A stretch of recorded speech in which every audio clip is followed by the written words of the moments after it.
इस बिल का नाम उम्मीद दिया गया है, लेकिन उम्मीद की कोई किरण इस बिल में नहीं है। पर फिर भी मैं अपनी बात अगर किसी मुद्दे पे करना चाहती हूँ तो वो उम्मीद के मुद्दे पे करना चाहती हूँ, क्योंकि नाउम्मीदी कुफ्र है। तो हमें उम्मीद रखनी है, और इसका सबसे बड़ा उदाहरण ये है कि सिर्फ 24 सांसद मुसलमान थे जब ये बिल पेश किया गया, लेकिन 232 लोगों ने इसके खिलाफ वोट किया।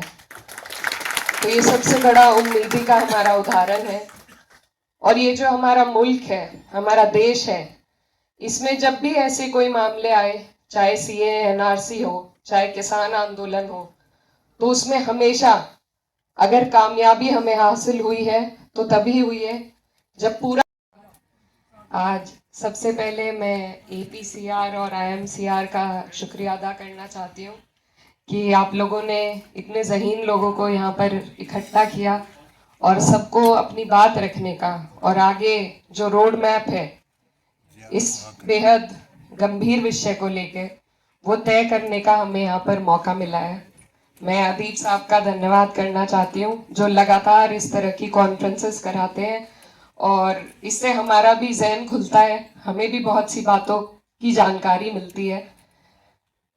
अभी 5 अप्रैल को जो ये बिल पास हुआ, इस बिल का नाम उम्मीद दिया गया है, लेकिन उम्मीद की कोई किरण इस बिल में नहीं है। पर फिर भी मैं अपनी बात अगर किसी मुद्दे पे करना चाहती हूँ तो वो उम्मीद के मुद्दे पे करना चाहती हूँ, क्योंकि नाउम्मीदी कुफ्र है।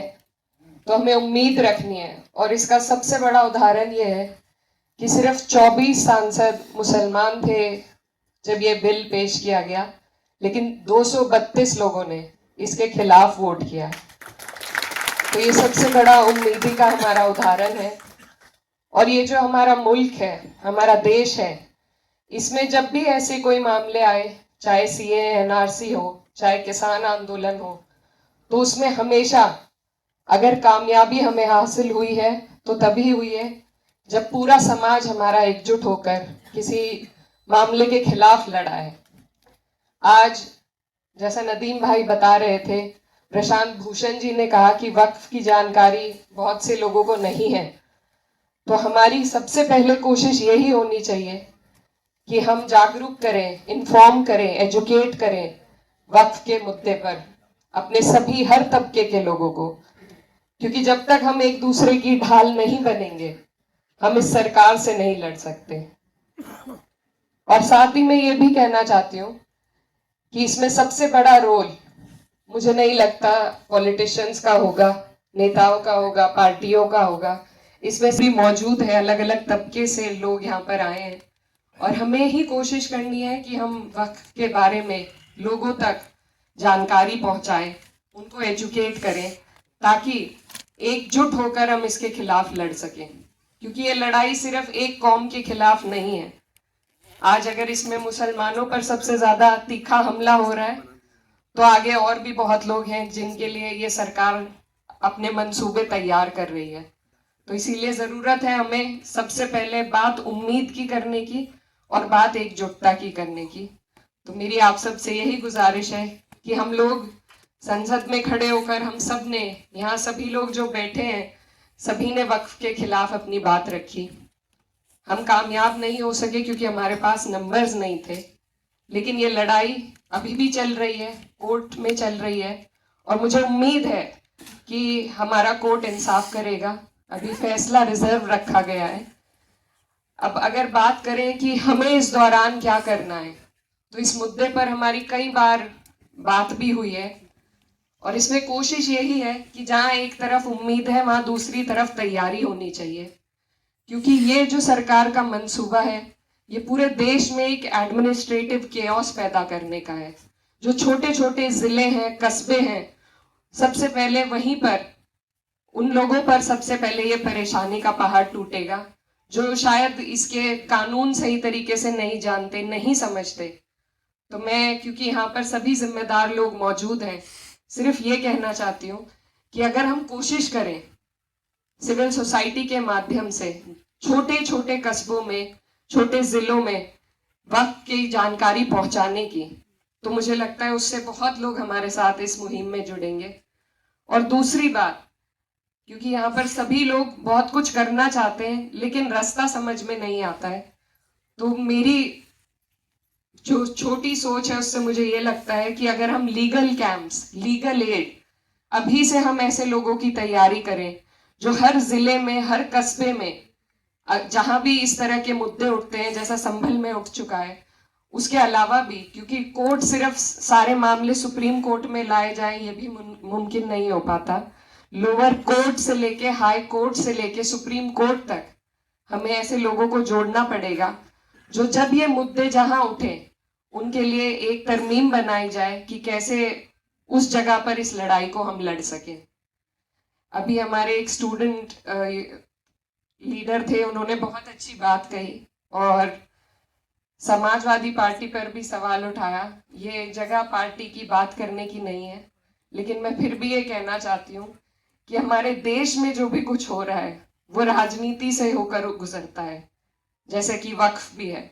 तो इसलिए जरूरी है कि हर मंच पर हम अपने अंदर भी झांके, हमारी जो कमियां रही हैं उन पर भी ध्यान दें और साथ में बात राजनीति की जरूर हो। द वर्ड ए पॉलिटिकल, इससे मुझे बड़ी नफरत है क्योंकि कुछ भी हमारे देश में ए पॉलिटिकल नहीं होता है। तो बात पॉलिटिक्स की जानी चाहिए और हम जहां खड़े हैं हमारी जिम्मेदारी है कि अगर हमारे ऊपर कोई भी अगर वर्ग हो, उस पर कोई संकट आए, तो अपनी पार्टी का रुख उस तरफ मोड़ने की जिम्मेदारी हमारी है। और मुझे लगता है कि अब तक हमने कोशिश की है कि पार्टी ने एक मजबूत रुख पेश किया है वक्फ के खिलाफ और हर एक मुद्दे पर, और आगे भी इस जिम्मेदारी को, जिया भाई भी यहाँ पर हैं, हम सभी लोग निभाएंगे और बाकी जो पार्टीज यहाँ मौजूद हैं उनसे भी हमें ये उम्मीद है। लेकिन जो आने वाले चुनाव हैं, बिहार में एक चुनाव आने वाला है, उसके लिए मैं खास तौर पर कहना चाहती हूँ कि जो धोखा हमें बिहार में मिला है उसको हमें याद रखने की जरूरत है। और वहां पर उसी हिसाब से, किसी पार्टी के लिए मैं वोट नहीं मांगना चाहती, लेकिन उसी हिसाब से अपना जहन खोलकर हमें हर एक पहलू पर ध्यान देने की जरूरत है। तो उसमें राजनीति भी आती है, उसमें लीगल एड भी आएगी और उसमें सिविल सोसाइटी का बहुत बड़ा योगदान रहेगा, लोगों को एजुकेट करने के लिए, उनको साथ जोड़ने के लिए। ये सरकार जो प्रोपेगेंडा चलाती है ये आइसोलेशन का प्रोपेगेंडा है, एक समाज को बिल्कुल अलग कर दिया है। हम आपस में बैठते नहीं है, आपसी मामलों में चर्चा नहीं कर पाते, तो उसको हमें तोड़ना होगा।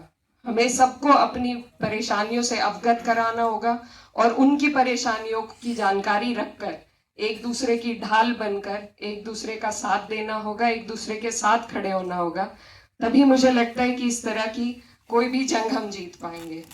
और साथ ही मैं ये भी कहना चाहती हूँ, अभी हाल फिलहाल में कुछ ऐसे मुल्क हमारे देश में हैं जिनमें क्लियर कट, हमारे यहाँ तो फिर भी डेमोक्रेसी जिंदा है, लेकिन जहां पर बिल्कुल तानाशाही थी, जब वहां पर तख्ते पलट हो गए, तो यहाँ भी हमें उम्मीद है कि यहाँ पर हमारी जो डेमोक्रेसी है, जिसके सांस रोकने की कोशिश सरकार कर रही है, उसको आप और हम मिलकर मजबूत करेंगे। हमारी जो न्याय प्रणाली है उससे हमें उम्मीद है और उम्मीद को ही जगा कर रखना मुझे लगता है आज के दौर में सबसे ज्यादा जरूरी है।